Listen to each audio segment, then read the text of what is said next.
Okay, I'm going to be giving my natal chart overview for Elliot Classen. And first off, going to break down your Sun, Moon, and Ascendant combination. With the Sun in Gemini, what you may want to do is communicate and disseminate information. Now, with the Leo Moon, I could see this being done in a more very creative manner, and with a Libra ascendant, that this could add balance and refinement to this. And I see this combination as far as the Sun in Gemini, Moon in Leo, Libra rising combination.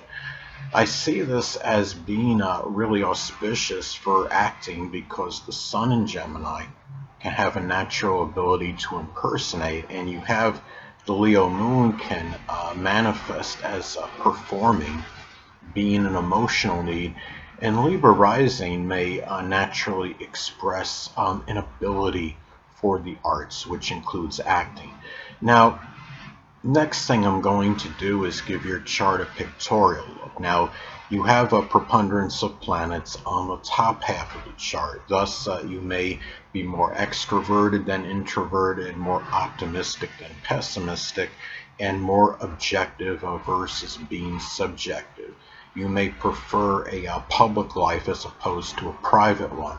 Now, most of your planets fall on the left side of your chart, and this indicates you may be more self-reliant and independent as opposed to being more dependent on others. You may prefer to do things on your own as, say, opposed to collaborating with others on projects and endeavors.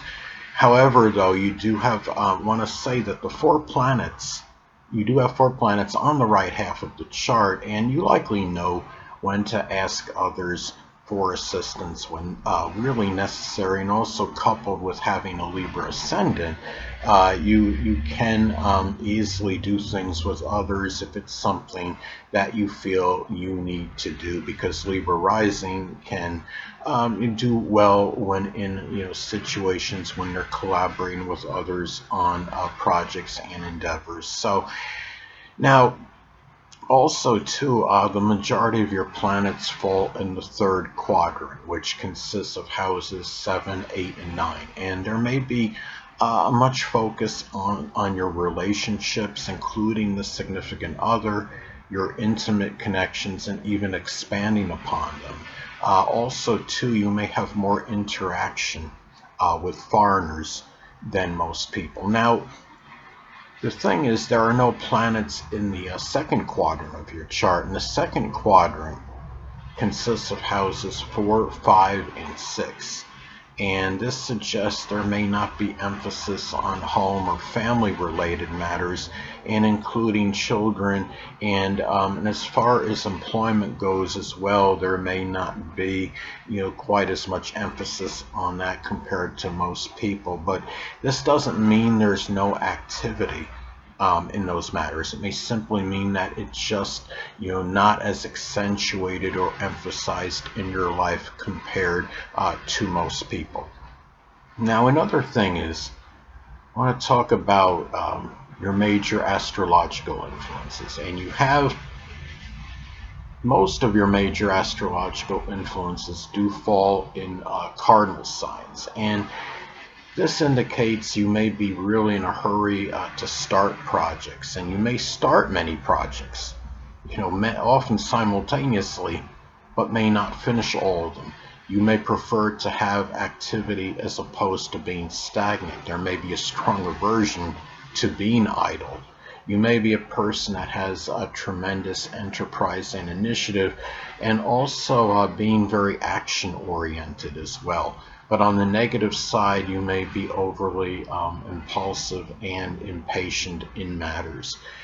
Now, another thing is that the majority of your major astrological influences, they do fall in fire signs. So you may be someone that has a lot of leadership prowess and ability. You may have a lot of exuberance, enthusiasm, and passion in things, and be very spontaneous. But the thing is, on the negative side, you may be overly authoritative at times and even quick-tempered. Now, the next thing I want to talk about is your final or chart signature. Now, a chart signature is determined by taking the majority of what one has in quality and element and equating it to a zodiac sign. It's supposed to give like an overall tone or feel to the chart. However, I don't believe it supersedes the sun, moon, or ascendant in terms of the impact it exerts on the chart. In your case, it may simply reinforce or reaffirm the existing Aries energy that is in it. With an Aries final signature, you may be someone that is direct, straightforward, outspoken, courageous, aggressive, assertive, and forceful in matters. You may be averse to procrastination or hesitation and may like to start things quickly. Now, on the negative side, you may be a person that can be overly abrupt, impulsive, and impatient. You may become irritated quickly at things, but you can forgive and forget quickly as well. Now, another thing about your chart is that you don't have any major astrological influences in earth signs. Now, this could indicate, there may be, lacking to some degree, of pragmatism and practicality. There may be difficulty in planning and premeditation.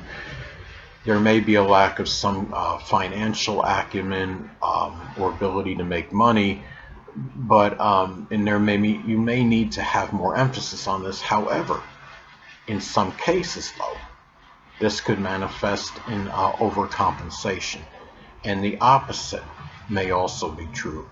You may be someone that has, due to a sense of lack in what I just mentioned, may constantly look for more ways to make money and being very studious and studying many books, associated with economics constantly in order to do so. It could be where you need to plan virtually everything you do. Now, another thing I'm going to get at is you're a chart ruler, okay, which is the ruler of your first house. Chart ruler is Venus in Leo, and it falls in your 11th house. Now, this is the area and sector of life in which you may bring much of your Libra rising energy into. Keep in mind, this is the ruler of your Libra ascendant, which is the chart ruler.